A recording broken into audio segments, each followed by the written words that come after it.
No caminho de Emaús, os dois discípulos estavam comentando sobre as coisas que aconteceram e Jesus se aproximou deles. Mas Jesus não deixou que um reconhecesse. Começou a explanar as Escrituras. E o coração daqueles dois discípulos começou a arder. Ardeu. Até que na hora que chegou o local que eles iam, em Emaús, Jesus fez como se fosse passar adiante. E eles pediram para Jesus ficar. E na hora que Jesus partiu o pão, foi que Jesus permitiu-se perceber que era Ele que estava ali com eles. E o coração deles ardeu. O presbítero Edmilson falou algo que me chamou a atenção. Desperta, tu que dormes. Será que nós estamos dormindo, que nosso coração não arde mais na presença do Senhor? Será que estamos na igreja para sermos verdadeiros adoradores, como foi falado aqui desde o começo do culto? Eu sempre presto muita atenção na liturgia do culto, sendo eu pregador ou não, eu presto atenção desde o começo, porque Deus ele vai confirmando cada palavra. Cada um que vem aqui fala coisa diferente, mas vai sempre confirmando o que ele já queria falar. E a outra passagem que fala, todos já conhecem também, aquela mulher lá na fonte, que serviu a Jesus e comentando sobre a adoração. Jesus falou que chegará a hora que nem naquele monte, nem em Jerusalém adorariam ao Pai. E eu, assim, pego uma analogia de quando eu era convertido, a gente ia para o monte, a gente ia para a vigília. E eu confesso que a nossa vida era diferente. O primeiro amor é diferente. A palavra do Senhor fala que Deus tem contra nós porque nós deixamos o primeiro amor. Quantos de nós estamos assim, deixando, esquecendo o primeiro amor? Quantos de nós temos que voltar ao primeiro amor? Temos que despertar quando estamos dormindo. Eu ouvi uma coisa, irmãos, e eu fiquei assim, meditando em verdade. Muitas das vezes Satanás não quer te tirar da igreja, do templo. Porque muitas das vezes você está no templo, mas não está na presença do Senhor. Porque estar na igreja é uma coisa, estar na presença de Deus é outra. E muitas vezes eu vejo, se ele vê que está sendo distribuído um maná neste local, e você não está se alimentando deste maná, ele está nem nisso se você está aqui dentro ou não. Se a palavra de Deus está sendo ministrada, você está pensando na conta de luz, na conta de água, nos compromissos de amanhã, Satanás não está nem aí, porque ele é astuto, ele sabe perceber quando você está entonizado ou não, quando você está sentindo a presença de Deus ou não. Porque a unção de Deus pode estar na mão de quem está no microfone, mas pode estar na pessoa que está recebendo. Eu confesso que eu vim para esta igreja muitas das vezes, vim por vir. Por quê? Porque eu não estava adorando. Porque eu não estava me entregando à presença do Senhor. E de um tempo para cá eu tenho mudado, tenho procurado estar presente, tenho procurado adorar a Deus. E eu vou te falar que alguns dias atrás eu falei sobre o saudosismo, porque antigamente, quando a gente congregava todos os dias, a gente morava num local, congregávamos numa igreja que era 13 quilômetros de distância, e no dia que não tinha muito na nossa igreja, a gente ia na igreja onde a gente morava, perto onde a gente morava. Irmãos, aquela era uma época que eu sentia saudade, porque muitas das vezes eu estava ali trabalhando, a minha casa estava no piso grosso, e eu pintei ela com a tinta nova com o piso, e quando eu estava pintando aquele piso, Deus estava me visitando. Aí eu pergunto, será que isso é bom ou é ruim? Será que isso deveria ser para todos ou só para alguns? Porque às vezes a gente mal consegue sentir a presença de Deus na casa de Deus. Como é que vamos sentir na nossa casa? Se não estamos dispostos a ser um adorador em espírito e em verdade na casa do Senhor, como devemos ser um verdadeiro adorador no nosso lar, no nosso trabalho, onde passamos?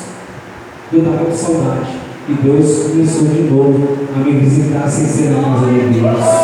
Porque muitos pregadores falam, você tem que ser aqui ou tem que ser lá. no trabalho, em casa, em qualquer lugar, mas eu falo é diferente. Você tem que sentir a presença de Deus lá também, não só aqui.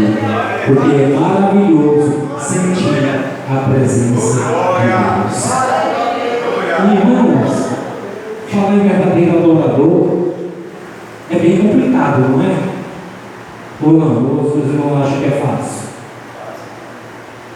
Porque existe adoração, existe louvar, existe cantar, e cada uma coisa é diferente da outra. Tem muita gente que canta, mas não adora. E tem gente que adora, mas não canta. E poucos são os que cantam e adoram. Eu falo que uma vez lá em São Paulo tinha, segundo dirigente, o presbítero Carlinhos. Uma bênção aquele jovem, uma bênção na casa do Senhor. Só que ele tinha um problema na voz e minha irmã falava. Parece que ele está louvando com um ovo dentro da boca, um ovo de galinha, que ele não consegue falar. Mas quando ele abria a boca para adorar, ele sentia a presença de Deus. E algumas vezes ele dirigia no culto e me falava para tirar os guitarras. Eu falei, irmão, eu não sei cantar. Ele não mais canta, eu quero que o irmão cante os guitarras. Igual a Gisele, quando ele ela fica se esquivando. E é igual eu também não sou cantor. E eu dependia da voz daquele irmão, eu falei, até canto, mas eu dependia de ouvir a voz dele. Quando ele parava de louvar, eu me perdia todinho no hino. Mas enquanto ele estava falando, eu conseguia arranhar um pouco os louvores, porque ele tinha unção nele. E nós vemos outro tipo de adoração, era adoração igual Paulo e Silas, quando estavam na prisão à meia-noite. Começaram a adorar, adorar, adorar, adorar, e aquelas cadeias se quebraram, as portas da prisão se abriram e ninguém saiu. Gente, como é que pode presos não sair da cadeia quando as cadeias são quebradas, quando as portas das prisões são abertas? Só uma verdadeira adoração. E engraçado que a Bíblia fala que eles oravam e cantavam. Tem outras Bíblias que falam oravam e louvavam. Mas para mim, meu coração estava adorando. Adorando o Senhor. E contagiou todos que estavam ali. A unção foi tão grande, contagiou todos que estavam ali, porque eles não quiseram sair dali, porque a adoração era verdadeira. Eu lembro que uma vez eu estava observando minha irmã também, que ela estava cantando no da harpa, e ela não sabia cantar. Ela se perdeu tudinho no ritmo, na voz, e eu conversando com Deus, Senhor, por que essa irmã insiste em cantar o hino da harpa? Aí Deus tocou no meu coração, observe ela, olhe para ela com atenção. Aí quando eu comecei a olhar, eu falei, olha Senhor, o que o Senhor quer me mostrar? Ele falou, olha os olhos dela. Os olhos dela estavam fechados. Ela estava adorando. E Deus falou, essa aí está me adorando. Eu estou recebendo louvor. Isso é maravilhoso. Mesmo a gente sem saber cantar, mesmo a gente sem ser profissional de música, vamos dizer assim, Deus recebeu a nossa adoração. Não pelo tom da voz, não por estar ritmado, mas porque aquele louvor está saindo do coração. Aleluia.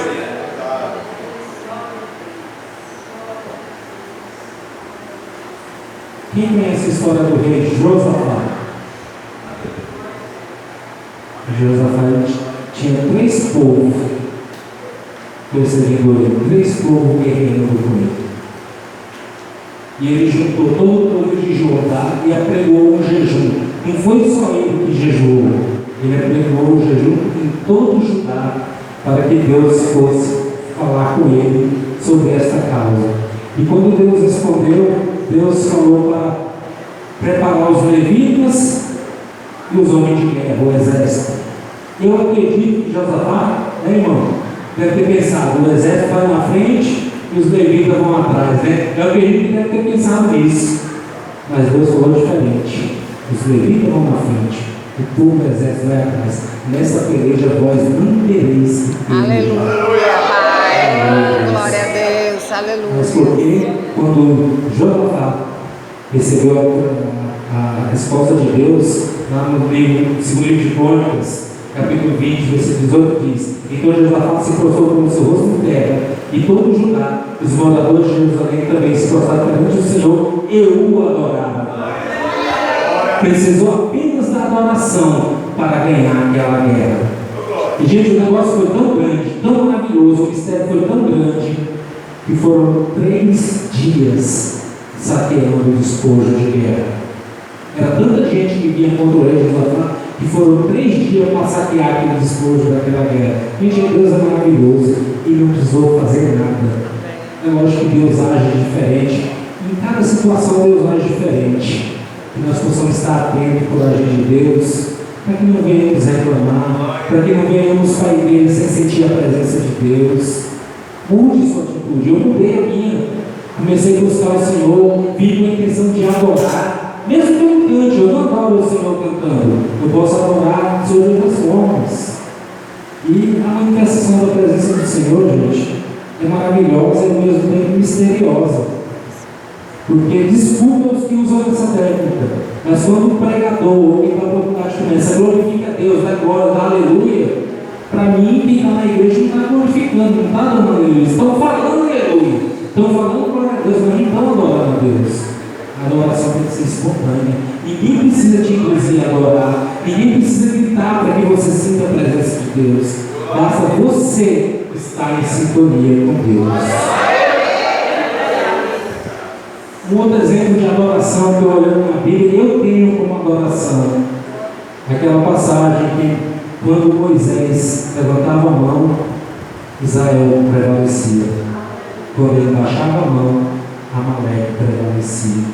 Tanto é que tiveram que colocar pedras debaixo da mão dele, porque era velha, a mão era cansada e estava caindo. Eu entendo ali como tipo de adoração. E quando Moisés adorava, Israel prevalecia. Talvez o que está faltando na sua vida para você prevalecer, para você ter suas bênçãos, é adorar a Deus em espírito e em verdade. Eu falo, irmãos, assim, de mim mesmo, que alguns anos atrás eu via os grandes testemunhos das pessoas, todo mundo tinha um testemunho para contar. E eu falava: Senhor, quando que eu vou ter o meu? Eu quero ter uma experiência sobrenatural contigo. E eu vou falar de uma delas agora, que eu já contei aqui, mas quem ouviu vai ouvir de novo, e quem não ouviu, não ouviu.